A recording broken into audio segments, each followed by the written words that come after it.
Hey everyone welcome back to my another mini blog को।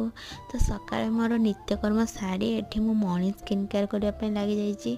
तो skin care more कर सारा परे मु बादाम मुग छोला सब खाई सारी तापरे चिया सीड पानी मध्ये पी देली। तापरे चली गली छात उपर को लुगा सुखाइबा पई। आपण माने तो पूर्व वीडियो रे देखिथिबे आम घरे बिरी रे बड़ी दियाइतला। तो ताको मध्ये मु खरा रे भलो भाबे सुखाइ देली। तो एते सब काम कर सारा परे चली गली ब्रेकफास्ट करिया पई। तो ब्रेकफास्ट किसी आम घर एमती सब खाଇବା ହେଇଥିଲା। तो ताकू खाई सारे।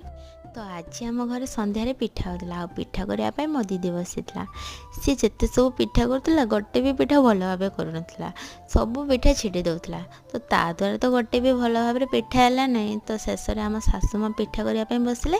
तो सी सब तक पिठा भल भाव करदे। तो दैट इज फॉर टुडे। तो आपण मोर चैनल टी को सब्सक्राइब करदे। आ रही।